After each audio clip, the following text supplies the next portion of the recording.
Avant de lire l'évangile du jour, je vous invite à la prière.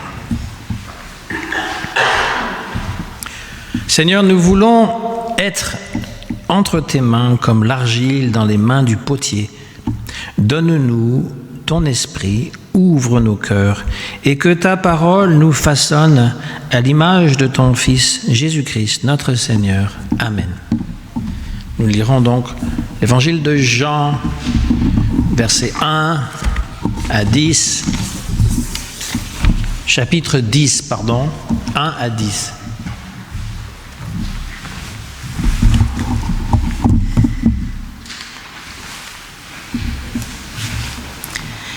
Oui, je vous le dis, c'est la vérité. Si quelqu'un n'entre pas par la porte dans l'enclos des moutons, mais s'il passe par-dessus le mur à un autre endroit, c'est un voleur et un bandit. Mais celui qui entre par la porte, c'est le berger des moutons. Le gardien lui ouvre la porte et les moutons écoutent la voix du berger. Il appelle ses moutons chacun par son nom et il les conduit dehors. Quand il les a tous fait sortir, il marche devant eux. Et ces moutons le suivent parce qu'ils connaissent sa voix. Ils ne suivront jamais quelqu'un d'autre. Au contraire, ils fuiront loin de lui parce qu'ils ne connaissent pas la voix des autres personnes. Jésus utilise cette comparaison, mais les gens ne comprennent pas ce qu'il veut dire. Alors, Jésus ajoute : « Oui, je vous le dis, c'est la vérité. La porte pour les moutons, c'est moi. Tous ceux qui sont venus avant moi sont des voleurs et des bandits. Mais les moutons ne les ont pas écoutés. La porte, c'est moi. Celui qui entre en passant par moi sera sauvé. Il pourra en rentrer et sortir et il trouvera de la nourriture. Le voleur vient seulement pour voler, tuer et détruire. Moi, je suis venu pour que les gens aient la vie et pour que cette vie soit abondante. »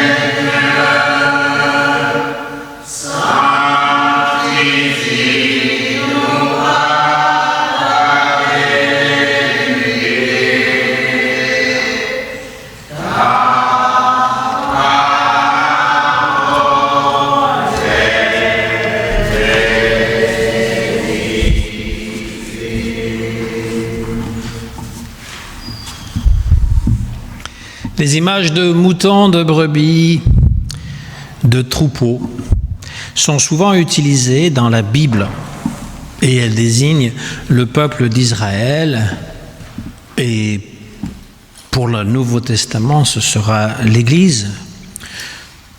Pour nous, évidemment, comme je l'ai dit déjà plusieurs fois, ça ne parle pas parce que nous vivons dans les villes. Et donc, nous ne côtoyons pas ces animaux. Et en général, quand on compare quelqu'un à un mouton, c'est pour dire qu'il n'a pas beaucoup de discernement et qu'il suit la masse.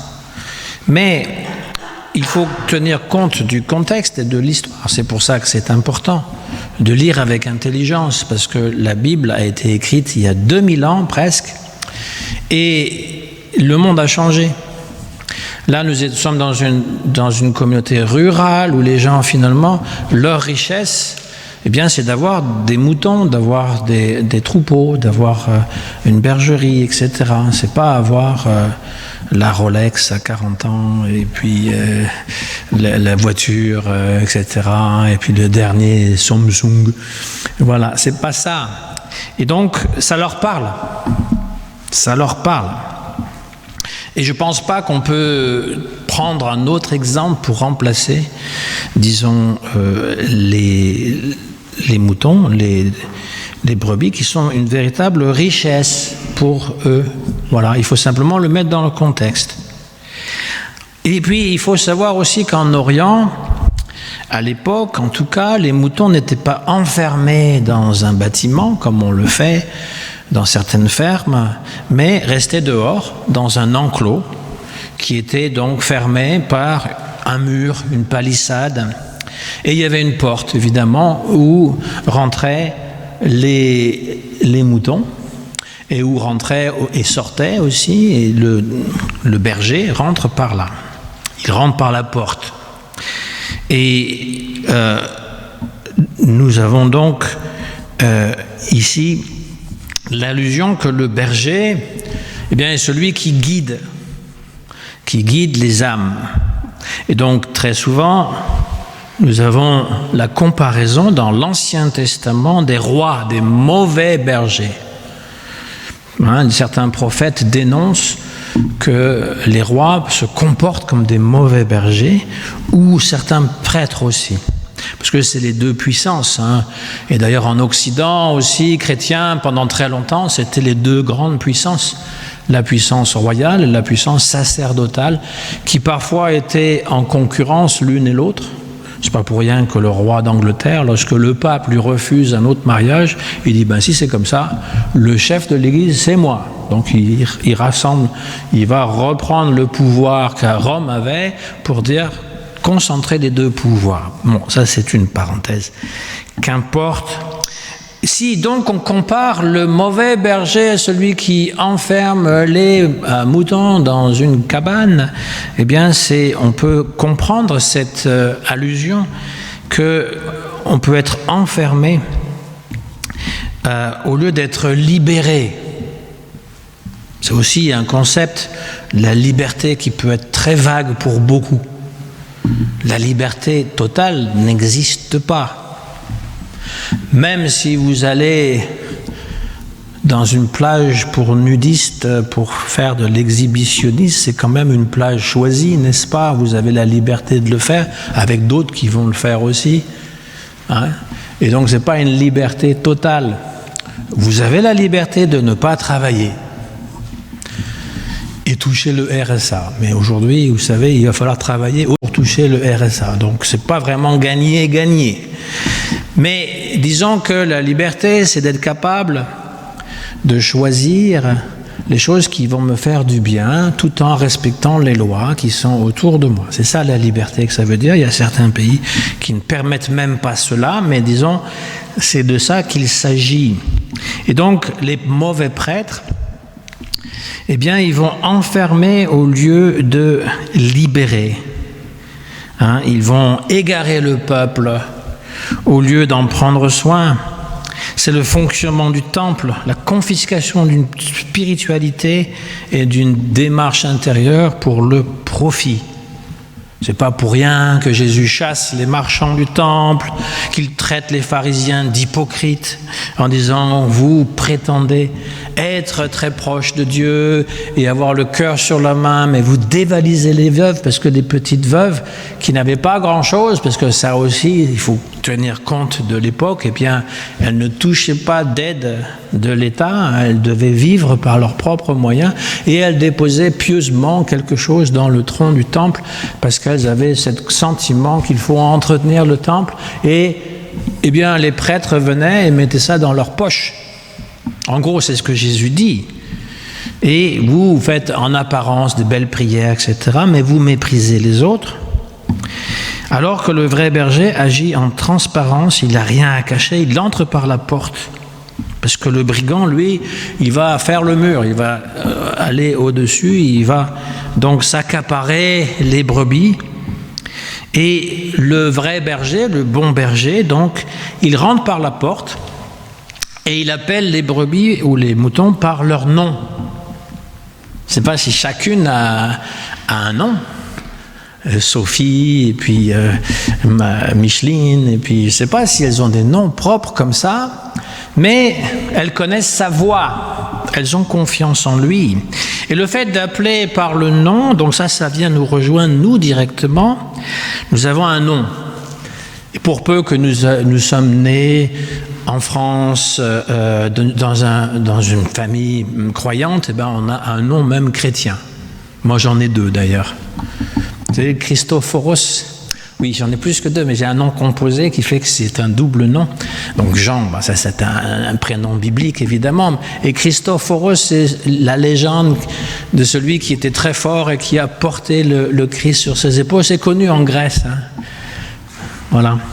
Et puis vous avez Paul, et puis Marie, et puis tant d'autres. Et si vous n'avez pas un prénom chrétien qui dérive soit du grec, soit de l'hébreu, ne vous inquiétez pas, c'est pas grave. Mais disons que cette idée d'avoir un prénom pour se sentir proche donc du divin, c'est déjà quelque chose, et de se faire appeler par son nom ou son prénom, ça désigne une certaine proximité, une certaine relation. Déjà chez le prophète Ésaïe, Dieu disait par la bouche du prophète: ne crains pas, car je t'ai racheté. Je t'ai appelé par ton nom, tu es à moi. Être appelé par son nom, c'est être reconnu. Quand on dit monsieur, c'est assez anonyme.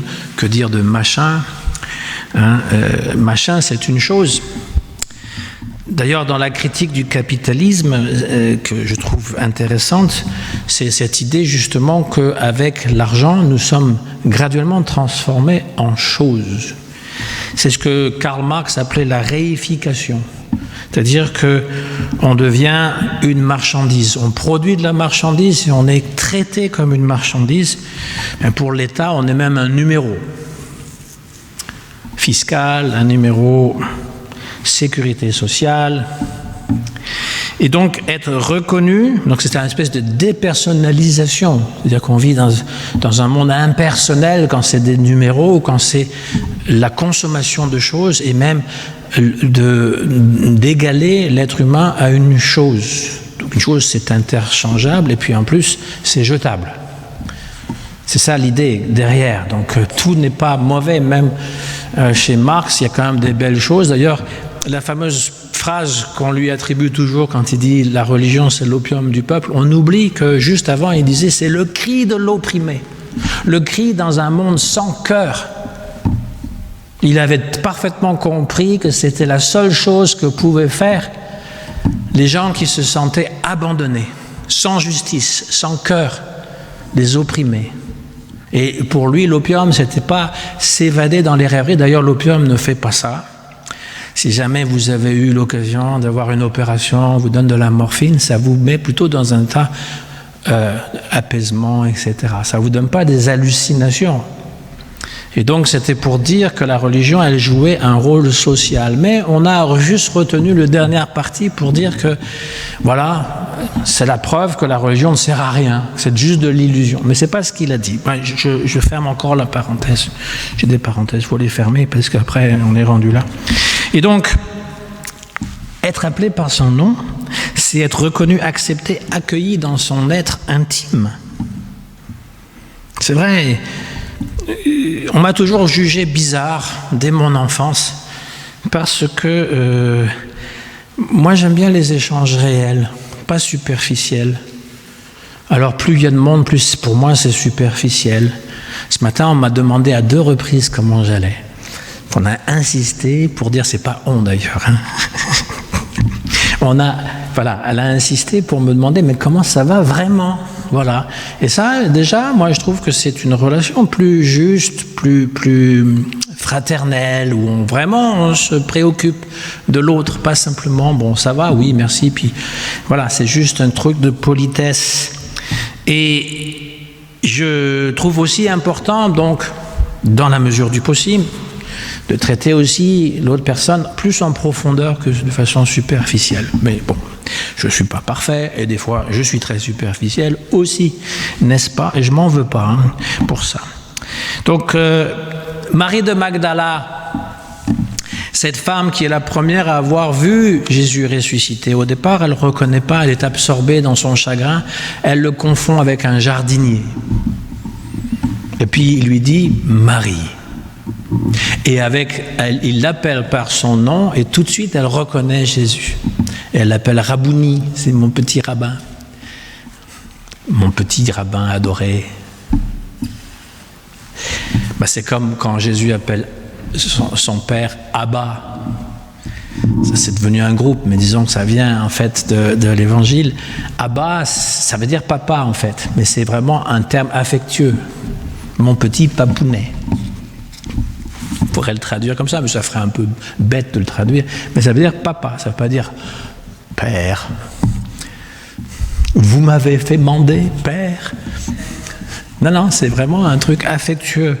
Et donc, ici, nous avons la qualité de ce berger qui traite ses moutons, entre guillemets, sa richesse, parce que c'est considéré comme une richesse. Donc, chacun vaut beaucoup à ses yeux et l'appelle par son prénom. Et donc, elles ont confiance. À la fin du chapitre précédent, nous l'avons vu, l'aveugle qui est de naissance, il va rejeter les religieux qui accusent Jésus d'être un faux prophète, d'être un dissident, et il va reconnaître la légitimité de Jésus, qui ne cherche pas à l'enfermer dans un carcan religieux. Et il reconnaît aussi que ce Jésus, justement, il est profondément bon, parce que si on commence par les plus démunis, ça veut dire qu'on peut inclure tous les autres, les petites gens, la veuve, justement. Et il va même choquer son entourage. Parfois, il est invité par des gens très bien, qui savent quelle fourchette utiliser. Oui, je n'utilise pas de fourchette à l'époque, mais moi, ça m'a toujours fait rire que plus on est distingué, plus il y a de fourchettes différentes. Et là, quand on est bien éduqué, on sait exactement quelle fourchette utiliser, pourquoi, voilà. Parce que sinon, on passe pour un nigaud. Et donc, il est invité par des gens un peu, bien vus, des nobles, et il leur dit, les voleurs et les prostituées vous précéderont dans le royaume de Dieu. Alors, il n'a pas dit qu'ils ne rentreraient pas, il n'a pas dit vous allez rester ici-bas, non. Mais il leur a dit les collecteurs d'impôts qui étaient considérés comme des voleurs et les prostituées iront avant vous au ciel, au paradis. Ouais, quand même, c'est quand même une douche froide. Et il dit aussi les derniers seront les premiers seront les derniers. C'est un renversement de valeurs. C'est pas un communiste, c'est pas la fantaisie des communistes qui ont voulu faire de Jésus le révolutionnaire par excellence. Non, en utilisant en plus quand il chasse les marchands du temple. Non, c'est pas du tout dans son esprit. C'est la compassion. C'est pas la même chose. C'est-à-dire que essayez de comprendre non seulement la compassion, mais la générosité du cœur. C'est-à-dire que les prostituées qui se convertissent et qui deviennent des femmes qui acceptent l'évangile valent bien mieux que les nobles qui finalement ne font que ricaner et penser « mais nous savons toutes ces choses, tu nous apprends rien de nouveau ». Et donc il avait dit à ces pharisiens justement qui doutaient même qu'il avait guéri un aveugle-né, même après avoir questionné les parents, qui dit que c'était un charlatan ou un fils du Satan, et il leur dit, vous qui voyez, vous êtes aveugles. Alors ça aussi, ça m'a toujours parlé. Dès ma tendre enfance et à l'adolescence encore plus, qu'il y avait quelqu'un qui finalement disait une vérité. Et pas la vérité qui est véhiculée par tous les médias et par tout le monde qui répète bêtement une vérité toute faite, mais la vérité, que vous êtes hypocrite. Et ce n'est pas juste une accusation, c'est que vous ne vous comportez pas comme vous prêchez. Et vous prétendez voir et vous ne voyez pas. Ça m'a toujours réconforté parce que c'est évident qu'il y a beaucoup de gens qui sont hypocrites et c'est évident que dans la nature humaine, même moi, évidemment, il y a de l'hypocrisie. Et de ne pas le reconnaître, c'est encore pire. C'est-à-dire que quand on se trompe, on peut toujours admettre « je me suis trompé ». C'est-à-dire, pour ma part, c'est ça la vraie noblesse de cœur. C'est-à-dire que quand on a fait quelque chose n'a pas besoin de s'aplatir non plus, mais de reconnaître, tiens, ton jugement et ta façon, voilà, quand ça s'avère évidemment vrai, évidemment, il y a aussi des fausses accusations. Et lui-même, Jésus, va mourir d'une mort abjecte. Il va être exposé au rire et au crachat, comme un criminel alors qu'il a toujours fait le bien. Alors, il y avait même ce passage qui était une autre lecture, Pierre qui disait « Si l'on vous fait souffrir alors que vous avez bien agi, vous rendez hommage à Dieu, c'est bien à cela que vous avez été appelés, puisque le Christ lui-même a souffert pour vous. » Donc il faut suivre son exemple. Alors, évidemment, nous ne prêchons pas le dolorisme, qu'il faut souffrir pour le Christ, que c'est bien, et puis c'est votre appel de devenir martyr. Peut-être, à l'époque, il y avait une petite tendance à ça, parce qu'il y a quand même pas mal de chrétiens qui sont morts parce qu'ils ont voulu vraiment faire du zèle. Et d'ailleurs, l'Église, à un certain moment, au IIe siècle, disait « Arrêtez de faire du zèle. C'est pas votre vocation de mourir martyr. Si vous pouvez l'éviter, ça serait quand même mieux. Jésus, Dieu veut que vous vivez votre vie. C'est pas la peine de provoquer non plus. » Mais ce que je retiens de ça, dans le fait que Jésus, on l'a condamné et on l'a maltraité, et il a fini sur une croix, et alors qu'il avait fait que du bien, c'est que sans avoir le complexe du Christ, parce que ça aussi c'est l'autre chose, c'est-à-dire qu'on peut se sentir comme le Christ est accusé et donc avoir ce sentiment de persécution, mais sans avoir ce complexe du Christ, on peut être réconforté que même si l'on est désavoué publiquement, cela ne veut pas nécessairement dire qu'on est coupable nulle part, puisque Christ il n'était pas. Mais même si on est coupable, deuxièmement, Dieu nous aime malgré tout. Même le criminel sur la croix à côté de Jésus, il dit « Ce soir, tu seras avec moi au paradis ». Bon, c'est une des paroles qui est utilisée évidemment quand on va dans les prisons visiter les détenus pour leur montrer que finalement, personne n'est exclu de cet amour qui englobe tout. Et on n'a pas besoin d'être en prison pour l'entendre non plus. C'est-à-dire qu'on peut être enfermé dans des choses pour lesquelles on se sent coupable, consciemment ou inconsciemment, et Jésus nous en délivre normalement. Si on le laisse rentrer à l'intérieur de notre cœur, il nous en délivre. On nous parle aussi que ce qu'il est en train de dire à propos du bon berger et de la porte est un discours figuré. La Bible, la traduction disait, je ne sais plus, c'était une allusion ou quelque chose comme ça. Donc quelque chose qu'ils n'ont pas compris, mais ce n'est pas une vraie histoire, ce n'est même pas nécessairement une parabole.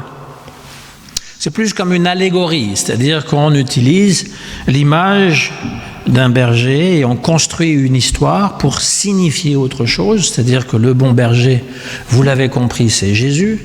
Les moutons et les brebis, non pas dans le sens péjoratif du terme, mais dans le sens de richesse, eh bien ce sont nous, et qu'à la rigueur, il peut aussi y avoir d'autres bergers qui viennent et qui sortent de cet enclos. Ce n'est pas exclu, d'ailleurs le texte laisse supposer, mais qui ne sont pas le bon berger, c'est-à-dire que le mot pasteur, déjà, ça signifie berger, n'est-ce pas? Et donc, c'est-à-dire des gens qui ont vocation pour guider. Le voleur ne vient que pour voler, tuer et détruire. Moi, je suis venu pour qu'ils aient la vie, et la vie en abondance. Et j'ai dit une fois, et je pense que c'est vrai, que c'est une phrase qui résume tout l'Évangile, à savoir que je suis venu pour qu'ils aient la vie et la vie en abondance. C'est ça, être chrétien. C'est justement pas souffrir le martyre, mais de vivre pleinement sa vie, de accueillir ce Jésus triomphant, le Jésus de la résurrection, le Jésus de la transfiguration dans notre cœur. On n'a pas besoin de porter notre croix en permanence. On n'a pas besoin d'être un crucifié. Il nous faut aussi vivre la résurrection et être dans cette joie. Et c'est un critère pour évaluer une parole spirituelle. Quand quelqu'un a une parole spirituelle, est-ce que cette parole va m'édifier ou elle va m'écraser? Est-ce qu'elle va m'aider à devenir meilleur, à m'apprécier mieux, ou est-ce qu'elle va, au contraire, me faire sentir coupable? C'est un bon critère. L'Ancien Testament, fait que de grands hommes qui ont guidé dans l'histoire du peuple d'Israël ont été des bergers. Abel était un berger. Abraham, Isaac et Jacob étaient des bergers. Et c'est quand Moïse et David étaient bergers qu'ils ont reçu leur vocation. Le prophète Amos était berger. L'annonce de la naissance de Jésus-Christ a été faite aux bergers, dans les prés. Le psaume 22 qu'on a lu, « L'Éternel est mon berger ».